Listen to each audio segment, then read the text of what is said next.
Bueno, después de haber visto el modelo neoclásico, ¿no es cierto? Que en resumen decían que la economía funciona a pleno empleo, que en el mercado de trabajo hay plena ocupación del factor trabajo, igualmente en el mercado de capitales hay plena ocupación, lo que la condición para que se cumpla esto es que haya libre mercado, que no haya interferencias en el libre funcionamiento de la oferta y la demanda de, del mercado.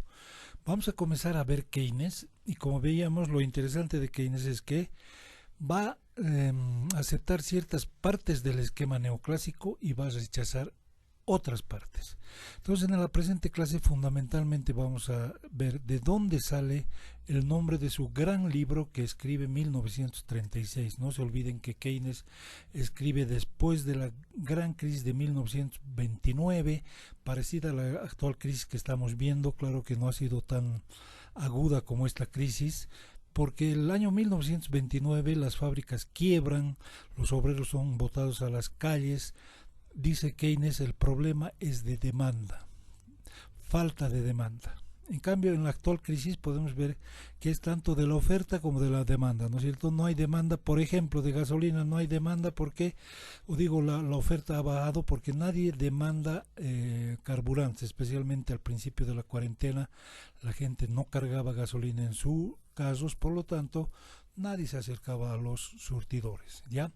Entonces, eh, aquí vamos a ver Keynes qué es lo que acepta y qué es lo que rechaza del modelo neoclásico. Del modelo neoclásico, lo que va a rechazar Keynes va a ser la oferta de dinero. Esta función, dice, no se cumple Keynes porque los obreros ofrecen su cantidad de trabajo de acuerdo a su salario nominal. Ellos no controlan, perdón, el salario real. Ya saben que salario real es igual a salario nominal sobre precios.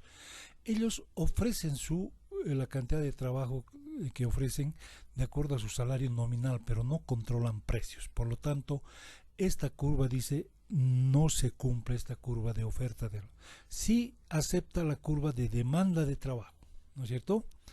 Mediante esto los neoclásicos decían, si yo dejo que la oferta de trabajo y la demanda de trabajo fluctúen libremente, me van a fijar un salario de equilibrio que va a hacer que la oferta sea igual a la demanda de trabajo, vale decir pleno empleo del factor trabajo. Keynes, que está viviendo, como les digo ya, la crisis, ve que el capitalismo funciona por debajo del pleno empleo. Va a rechazar que la cantidad de trabajo se determine en el mercado de trabajo y va a comenzar a elaborar un concepto muy interesante que es el concepto de demanda efectiva. ¿Qué va a ser la demanda efectiva? Va a ser la intersección de la oferta agregada, todo lo que se produce, más lo que es la demanda agregada. ¿A qué es igual la demanda agregada? Como vamos a ver en las siguientes clases, al gasto que realizan las familias en bienes de consumo, más gasto que realizan los empresarios en bienes de capital, llamada inversión, más el gasto de gobierno. No se olviden que, por ejemplo, en esta pandemia el gasto del gobierno ha subido terriblemente, pagando bonos y prestándose plata del extranjero, y el sector externo, exportaciones menos importaciones. Entonces, esta es la variable que falla según Keynes. ¿Por qué es importante esta variable, el de la demanda? Porque le va a dar la vuelta a la ley de Say. ¿Se acuerdan que en el modelo neoclásico la oferta, decían, crea su propia demanda, por lo tanto la economía funciona a pleno empleo? Keynes dice, no señores, aquí es la demanda más bien la que determina el nivel de la producción. Aquí, como vamos a ver, hay una manera de medir el PIB, es por tipo de demanda. Esto es, el equilibrio es igual al PIB. Entonces, este nivel de la demanda efectiva, por un lado, va a determinar el nivel de la demanda y de la producción, y por otro, la cantidad de trabajo que se emplea en la economía. Les vuelvo a repetir, para Keynes no se determina la cantidad de trabajo en el mercado de trabajo, sino más bien en el punto de la demanda efectiva. Segunda crítica que hace Keynes, en el modelo neoclásico habíamos visto que la tasa de interés se va a determinar en el mercado de fondos prestables, donde se iguala el ahorro y la inversión, se fija un nivel de la tasa de interés que hace que el ahorro sea igual a la inversión. Así como la oferta es igual a la demanda agregada, el ahorro también tiene que ser igual a la inversión. Aquí el mecanismo que va a igualar estas dos variables, va a ser flexibilidad en la tasa de interés. También Keynes no está de acuerdo de esto, especialmente esta función de ahorro, va a decir no se cumple, sí va a aceptar la función de inversión. Pero en realidad Keynes dice la tasa de interés no es un fenómeno real, es decir, relacionado con ahorro e inversión, ¿no es cierto?, sino es un fenómeno monetario. ¿Qué significa eso? Que se determina en el mercado de trabajo, en la intersección de la oferta de trabajo y de la demanda de trabajo, fijan un nivel de la tasa de interés que hace que la oferta de dinero sea igual a la demanda de dinero, a este nivel. ¿No es cierto? ¿Por qué se preguntarán esta forma de la oferta? Porque dice Keynes, la oferta es una variable exógena, vale decir, se determina fuera del modelo. Es decir, esto el Banco Central maneja discrecionalmente. ¿Qué quiere decir esto? A su gusto.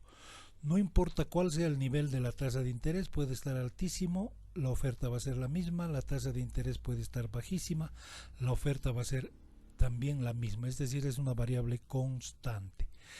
Les repito, la tasa de interés para Keynes es un fenómeno monetario y no es un fenómeno real.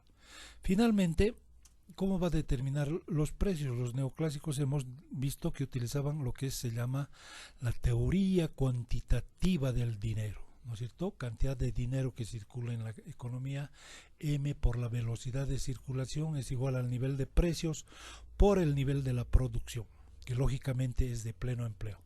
¿Cuál era el supuesto que hacían estos economistas? Esta demanda es de pleno empleo, por lo tanto sabemos, conocemos.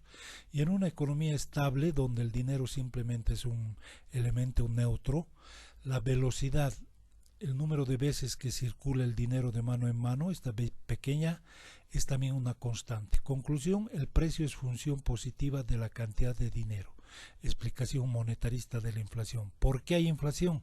Porque hay demasiada cantidad de dinero circulando en la economía. Vamos a ver eso que no necesariamente es cierto. Para Keynes, como les decía, la inflación se va a presentar una vez que la economía alcanza el pleno empleo.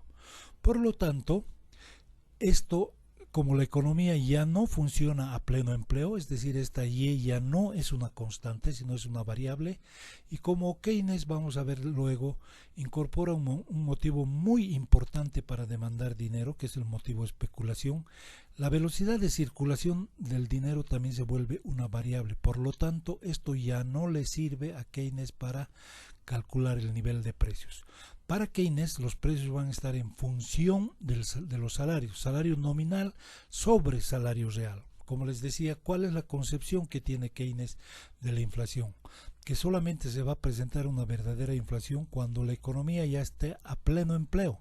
Entonces, yo inyecto dinero, ya no puedo hacer crecer mi economía, ya está a pleno empleo tanto el factor trabajo como el factor capital. Esa es la verdadera inflación. Por debajo del pleno empleo es una inflación controlada, decía él. No se puede crecer, la economía no puede crecer con inflación cero. Siempre tiene que haber un poquito de inflación para que la economía crezca.